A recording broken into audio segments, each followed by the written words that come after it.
بسم اللہ الرحمن الرحیم. لیکچر نمبر 8 11ویں جماعت Punjab text book board Urdu حصہ ناروزی. ہماری سوال. آج ہمارا موضوع ہے تذکیر تانیث. تذکیر تانیث دو طرح کی ہے. ایک حقیقی تذکیر تانیث ہوتی ہے اور ایک غیر حقیقی تذکیر تانیث.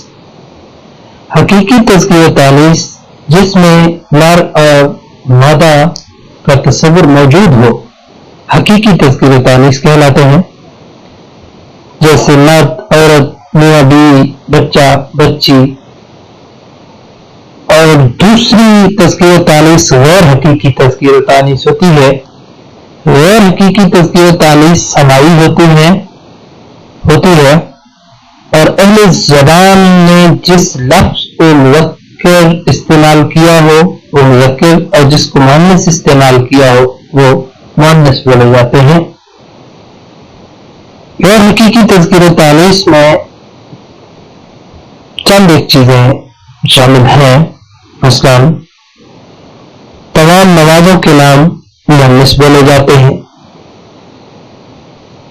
مثلا فجر، عصر، ظہر یہ مؤنث استعمال کیے جائیں گے.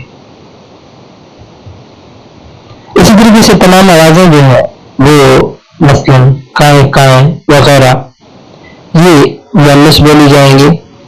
اسی طریقے سے زبانوں کے نام جو ہے وہ مؤنث بولے جاتے ہیں.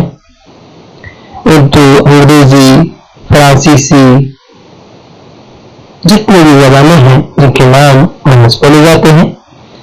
اسی طریقے سے پہاڑ، دریا، سمندر یہ مذکر بولے جاتے ہیں جبکہ گنگا اور جمنا جو ہے یہ مؤنث بولے جاتے ہیں. جہاں پہ ایکسیپشن ہوتی ہے وہ اکثر اوقات امتحانی نقطۂ سے بھی اہم ہوتے ہیں کہ پہاڑ، دریا جو ہے یہ مذکر بولے جائیں گے لیکن گنگا جمنا کا جہاں ذکر آئے گا تو وہ مؤنث بولی جائے گی. اس طریقے سے تمام کتابیں مؤنث بولی جاتی ہیں لیکن قرآن مجید گرانت یہ مذکر بولے جاتے ہیں. اسی طریقے سے دن اور مہینوں کے نام یہ مذکر بولے جاتے ہیں جبکہ جمعرات جو ہے دنوں کے ناموں میں یہ مؤنث بولی جاتی ہے. اسی طریقے سے دھاتیں جو ہیں سونا، تانبا وغیرہ سب مذکر بولے جاتے ہیں جبکہ چاندی جو ہے یہ مؤنث بولی جاتی ہے. اسی طریقے سے شہر، ملک، براعظم کے نام جو ہے وہ مذکر بولے جاتے ہیں جبکہ دلی جو ہے یہ مؤنث بولی جاتی ہے اور جب اسے ہم دلی کہیں گے تو یہ مذکر بولا جائے گا. اسی طریقے سے تمام سیاروں کے نام بھی ہیں یہ مذکر بولے جاتے ہیں جبکہ زمین جو ہے یہ مؤنث بولی جاتی ہے.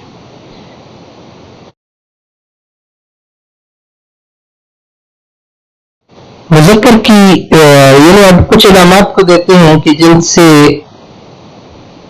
کچھ حد تک جو ہے وہ مذکر و مؤنث کا جو ہے وہ علامتی الفاظ کے اندر جو ہے دیکھا جا سکتا ہے کہ یہ اگر الفاظ اس کے اندر استعمال ہوں، یہ علامات ہوں تو ہم اسے مذکر یا مؤنث میں تفریق کرنے میں ہمارے لیے. اسی طریقے سے کچھ مذکر اور مؤنث کو واضح کرنے کے لیے ہم علامات کو بھی دیکھتے ہیں.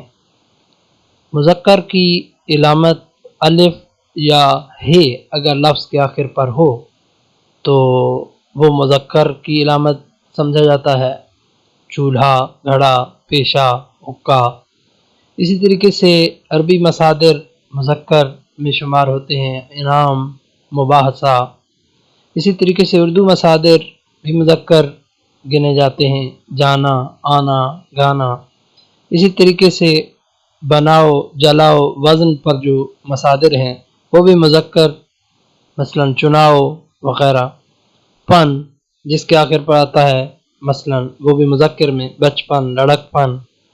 اسی طرح تے آخر میں ہو وہ مؤنث میں آ جاتے ہیں، شہرت، دولت، عزت.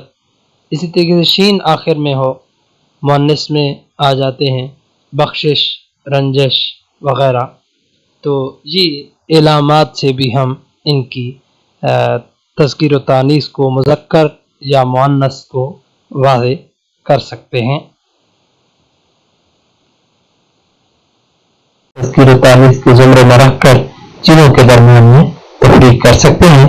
اور یہ ہمارا معرفی حصے کے سوالات میں ایک حصہ تھا جسے ہم نے دیکھا، اور اس کے ساتھ ہی ہم معرفی حصے کے تمام جتنے ذیلی تقسیم کے سوالات تھے ان کو پڑھ چکے ہیں، اور اس سے آگے ہم ایک نئے ٹاپک کے ساتھ انشاءاللہ حاضر ہوں گے. شکریہ.